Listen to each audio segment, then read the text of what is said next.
Hello, আসসালামু আলাইকুম। আশা করি সবাই ভালো আছেন। আমি আজকে আপনাদেরকে নরসিংদীর ঐতিহ্যবাহী সবজি মুরগির একটা রেসিপি দেখাবো। তাহলে দেখতে থাকুন, ফিরে আসছি একটু পর। আমি এখন এখানে দিয়ে দিচ্ছি 1 কাপ সয়াবিন তেল, সেই সাথে দিয়ে দিচ্ছি পেঁয়াজ কুচি। এখন দিয়ে দিব কিছু দারচিনি, এলাচ আর লবঙ্গ।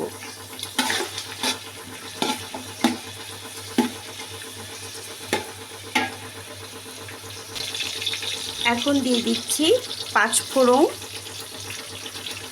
এখানে আমি 2 স্পুন 5 ফোড়ন নিয়েছি, আর সাথে হচ্ছে তেজপাতা। আমি 4টা তেজপাতা টুকরো টুকরো করে কেটে নিয়েছি।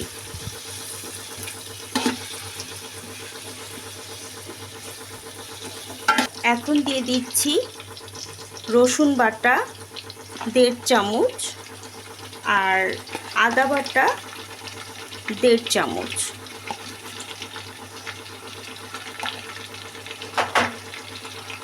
মশলাটা একটু কষাই, এর কাঁচা ভাবটা চলে যাওয়া পর্যন্ত আমি মশলাটা কষাতে থাকব।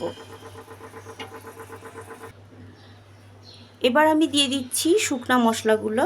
এখানে আছে হলুদ গুঁড়া, এখানে আছে গরম মশলা গুঁড়া, এখানে জিরে গুঁড়া, আর এইখানে হচ্ছে শুকনো মরিচ গুঁড়া। এগুলোকে আমি পরিমাণ মতো দিয়ে দিয়েছি, কারণ যেহেতু আমার মুরগিটা 1.5 কেজি, সেক্ষেত্রে মুরগির সাথে একটু সবজি যাবে, তাই সব কিছু একটু আমার পরিমাণ মতো দিয়েছি। আপনারা আপনাদের টেস্ট অনুযায়ী দিয়ে দিবেন। এখন দিয়ে দিচ্ছি লবণ। আমি স্বাদ মতো লবণ দিয়ে দিয়েছি, যেহেতু আমি একটু লবণ কম খাই, আপনারা আপনাদের স্বাদ মতো দিয়ে দিবেন।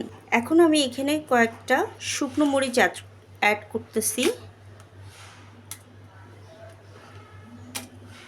এই 8টা 9টা মতো ছোট বড় দিয়ে,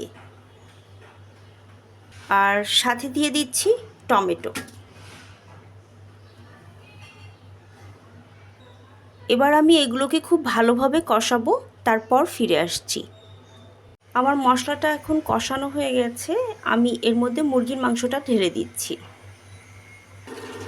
আমার মশলাটা অনেকটা কষানো হয়ে গেছে, আমি এখন মুরগির মাংসটা ঢেলে দিয়েছি। এখন এভাবে বেশ কিছুক্ষণ আমি কষাতে থাকব, তাহলে আমার সাথেই থাকুন।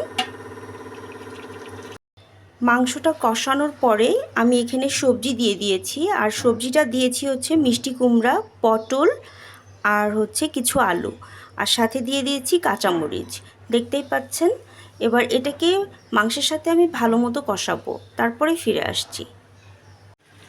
যখন যেই ধরনের সবজি উঠবে আপনারা সেটা দিয়েই করে খেতে পারবেন। বর্ষাকালে বর্ষার সবজি, শীতকালে শীতের সবজি, আর গরমকালে যেটা পাওয়া যায় সেটা আপনারা নিতে পারবেন। আপনাদের ইচ্ছা মতো সবজি এখানে ইউজ করতে পারবেন।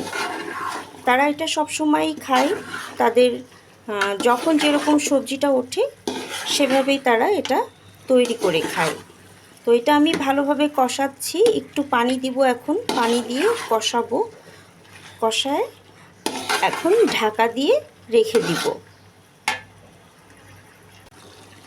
আমি এখন এখানে অ্যাড করছি মসুর ডাল। আমি 1 মুঠো মসুর ডাল নিয়েছি, মসুর ডালটা এখানে অ্যাড করে দিলাম। এরপর আমি বেশ কিছুক্ষণ এটাকে কষানোর পরে, বেশ কিছুক্ষণ ধরে আমি কষানোর পরে পানি দিব। পানিটা কতটুকু দিব আমি আপনাদেরকে দেখিয়ে দিব। এখন আমি এটাকে ঢাকা দিয়ে রেখে দিচ্ছি। মাংস আর সবজি থেকে হিউজ পরিমাণ পানি বের হয়েছে এবং এটাকে সুন্দরভাবে কষানো হয়ে গেছে। এখন আমি এই পর্যায়ে একটু ধনিয়া পাতা অ্যাড করে দিব। দেখুন, আমি এখানে ধনিয়া পাতা অ্যাড করে দিয়েছি। আমার এক্সট্রা কোনো পানির প্রয়োজন হয় না এখানে। আর একটু প্রসেসিং বাকি আছে, সেটা আপনাদেরকে আমি দেখিয়ে দিচ্ছি। মাংসটাকে এবার আমি বাগার দিব। এর জন্য অল্প একটু 2 স্পুন আমি সয়াবিন তেল নিয়ে নিলাম, আর এর সাথে আমি দিয়ে দিলাম 3টা 4টা দেশি রসুন, ছোট ছোট রসুন, সেটা কেটে রেখেছিলাম, সেটা দিয়ে দিলাম। এটাকে লাল করে ভেজে রাখার পর আমি মাংসটার মধ্যে ঢেলে দিব। রসুনটা ভাজা হয়ে গেছে, এখন আমি মাংসটার মধ্যে রসুনটা ঢেলে দিচ্ছি। এর মধ্যে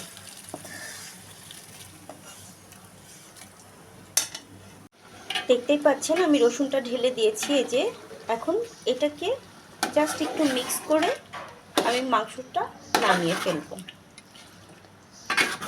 আর এরপর আমি এটাকে সার্ভ করে আপনাদের সামনে দেখাবো।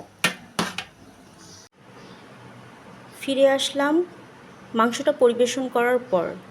দেখতেই পাচ্ছেন মাংসটা আমার হয়ে গেছে।